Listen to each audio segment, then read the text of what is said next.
تو آپ کو اس ماحول کے اندر جو کام کرنا ہے اس کی پہلی سیڑھی ادب ہے۔ آپ جس قدر مؤدب اور جس قدر توجہ کے ساتھ دین حاصل کریں گے، آپ مستقبل کے روشن ستارے، آپ نے یہ سارا مستقبل کے اندر کام کرنا ہے۔ تو میں کچھ ہدایات آپ کو سرسری طور پر میں آپ کو دینا چاہتا ہوں کہ آپ نے کس طرح اساتذہ کا احترام کرنا ہے، کیا کام کرنے ہیں۔ استاد سامنے آئے، بڑھ کر ان سے السلام علیکم کہے، اگر ہاتھ مصروف نہیں مصافحہ لے لیں، ورنہ السلام علیکم کہے۔ آپ دیکھیں اگر آپ کے استاد ہیں ان کے ہاتھ میں کوئی چیز ہے انہوں نے اٹھائی ہوئی ہے، آپ کو چاہیے کہ آگے بڑھ کر ان سے وہ چیز لے لیں، اور جہاں ان کے گھر تک آپ وہ چیز اٹھا کر ان کے ساتھ چلے جائیں، آپ ان کو گھر تک چھوڑ آئیں۔ اسی طرح آپ کو استاد کا کام کر کے خوشی محسوس ہونی چاہیے۔ آج کا ماحول کیا ہے، طلباء دیکھتے ہیں کہ کہیں استاد مجھے کوئی کام نہ کرے، چھپتے پھرتے ہیں۔ جو طالب علم استاد کی خدمت خوشی کے ساتھ کرتا ہے وہ اس کا بدلہ پاتا ہے۔ اس لیے خوشی کے ساتھ استاد کا کام کرنا چاہیے، سبقت لے جانے کی کوشش کرنی چاہیے، جس طرح میں نے ہارون رشید کے بیٹوں کا میں نے آپ کے سامنے واقعہ رکھا۔ آپ کو استاد کا اتنا مؤدب ہونا چاہیے کہ اگر آپ کسی سواری پر سوار موٹر سائیکل پر جا رہے ہیں، سامنے سے استاد آ جائے، آپ سواری سے اتر جائیں، احترام سے جا کر ان سے ملیں۔ اور اگر آپ پیدل بھی ہیں تو استاد آ رہے ہیں، آپ سائڈ پر کھڑے ہو کر ان کو السلام علیکم کہیں۔ اس طرح آپ مؤدب ہو کر رہیں۔ آپ کو اپنے استادوں کے ساتھ ایک مستقل تعلق رکھنا چاہیے۔ یہ نہیں کہ یہاں جب آپ تعلیم حاصل کر کے چلے جائیں اس کے بعد بھی استاد کے ساتھ اپنا تعلق مضبوط رکھنا چاہیے۔ آپ خصوصی طور پر اہتمام کے ساتھ صرف اللہ کی رضا کے لیے اساتذہ سے ملاقات کے لیے ان کے ہاں جائیں، کہ ہم استاد سے صرف ملنے کے لیے ہیں۔ آپ اس حدیث کو جانتے ہیں کہ جب کوئی آدمی بغیر کسی دنیاوی لالچ اور مقصد کے کسی شہر میں کسی آدمی سے صرف اللہ کی رضا کے لیے ملنے جاتا ہے تو نبی صلی اللہ علیہ وسلم نے فرمایا اللہ رب العالمین اس شہر میں ایک فرشتہ بھیج دیتے ہیں۔ وہ فرشتہ آگے بڑھ کر اس کو ملتا ہے اور اس سے پوچھتا ہے تم یہاں کیا کرنے آئے ہو؟ کہتا ہے فلاں میرے شیخ ہیں یا فلاں آدمی ہے نیک، اس سے ملنے کے لیے آئے۔ وہ پوچھتا ہے اس کا تم پر کوئی احسان ہے، کوئی نیکی ہے، کوئی بدلہ دینا ہے؟ کہتا ہے نہیں۔ پھر کیوں؟ صرف اللہ کی رضا کے لیے۔ وہ دین کی خدمت کرتا ہے، دین کی خدمت کرنے کی وجہ سے میں اللہ کی رضا کے لیے ملنے کے لیے آیا ہوں، میں اللہ کی رضا کے لیے اس سے محبت کرتا ہوں۔ نبی صلی اللہ علیہ وسلم نے فرمایا پھر وہ فرشتہ بتاتا ہے مجھے اللہ نے بھیجا ہے۔ اللہ تعالیٰ فرماتے ہیں جس طرح وہ اس آدمی سے اللہ کی رضا کے لیے محبت کرتا ہے اسے بتا دو اللہ بھی تیرے ساتھ محبت کرتا ہے۔ اتنا بدلہ ہے اس شخص کے لیے۔ اور اگر کوئی آدمی استاد سے جا کے ملے اس کے لیے کیا جزا ہوگی۔ اس لیے یہ بھی ایک ادب کا حصہ ہے۔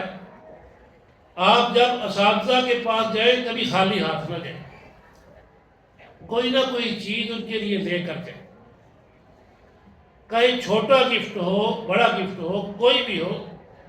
نبی صلی اللہ علیہ وسلم نے فرمایا کہ تحائف کا تبادلہ کرو، آپس میں محبت بڑھتی ہے۔ تو یہ بھی آپ کو اہتمام کرنا چاہیے۔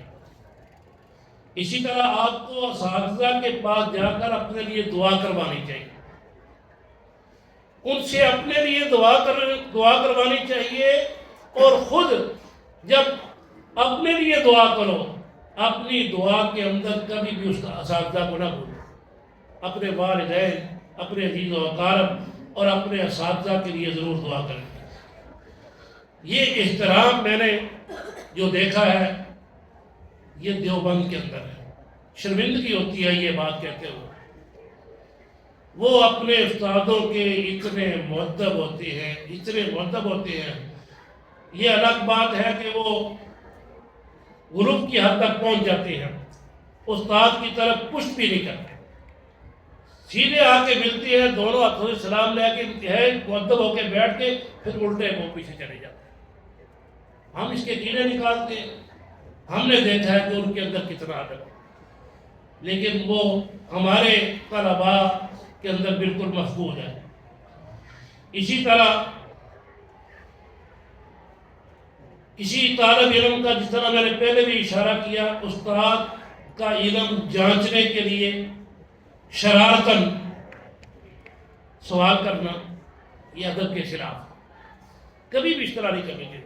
ہر انسان انسان ہے، کسی وقت ایسا ہو سکتا ہے کہ اس کے دل میں ایک بات نہ ہو، اس لیے کبھی بھی استاد کا امتحان نہیں لینا چاہیے۔ اسی طرح کبھی بھی کوئی طالب علم اس کا یہ وتیرہ نہیں ہونا چاہیے کہ وہ استاد کے عیب تلاش کرے، کوشش کرے، اس کی جاسوسی کرے، اس کے عیب تلاش کرتا پھرے، کبھی بھی یہ حرکت نہیں ہونی چاہیے۔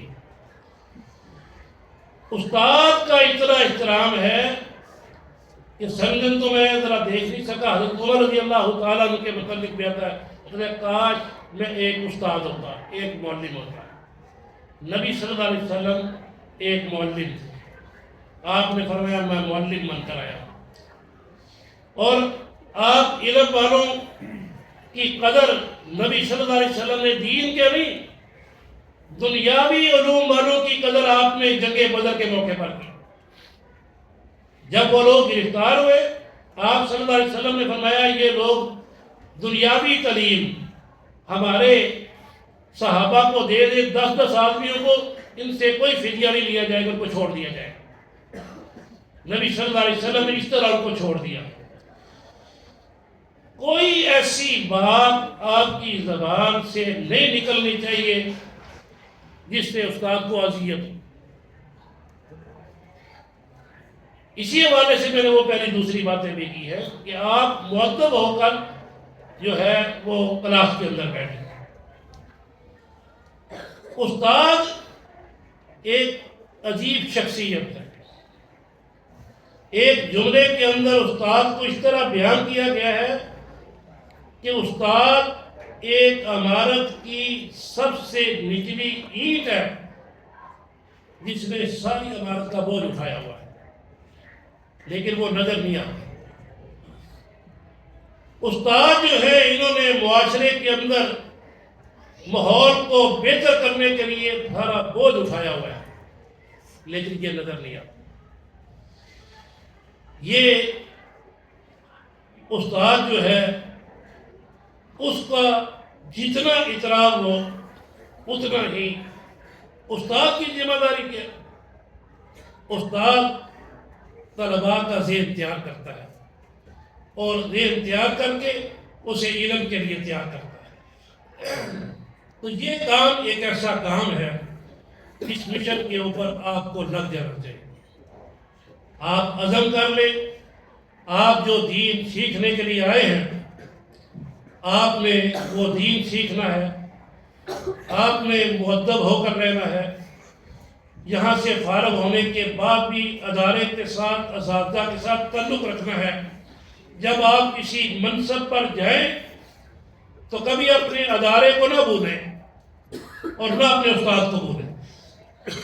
عموماً یہ ہوتا ہے ہمارے خاص طور پہ رہتے ہیں، دوسرے نہیں بھولتے، میرے پاس 20 مثالیں ہیں اس کی، لیکن ہمارے اگر کسی بڑے عہدے پر چلے گئے کبھی زندگی میں ادارے کی طرف آنا بھی پسند نہیں کیا۔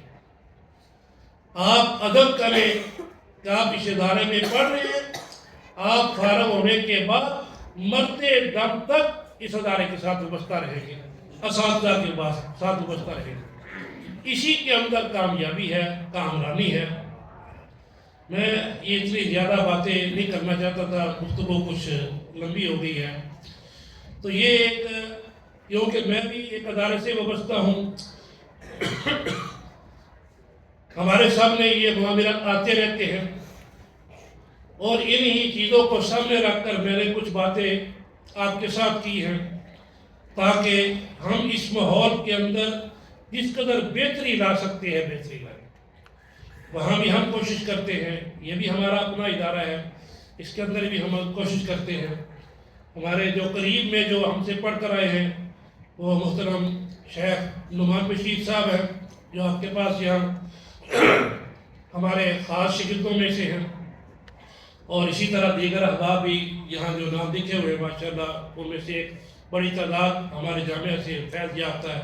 خوشی ہوتی ہے بڑی جب دور دراز علاقوں میں جا کر دیکھتے ہیں کہ بزرگوں نے، بڑوں نے، مولانا اسماعیل صدقی رحمہ اللہ اور ہمارے والد محترم شیخ الحدیث مولانا محمد عبداللہ رحمہ اللہ نے جو ایک درخت لگایا تھا، وہ آج ایسا تنور بڑا درخت ہو گیا کہ اس کا پھل پوری دنیا میں پھیلا ہوا ہے۔ میں دعا گو ہوں کہ اللہ رب العالمین ہمارے ادارے کے بانی منتظمین اور اس ادارے کے بانی اور منتظمین اور خصوصاً جتنے بھی ادارے کتاب و سنت کا کام کر رہے ہیں ان کے بانیین اور منتظمین جو ہیں، اللہ سب کی کاوشیں محنتوں کو قبول و منظور فرمائے، اور اللہ رب العالمین ان کو آخرت میں اس کا اچھا بدلہ عطا فرمائے۔ وما علینا الا البلاغ المبین۔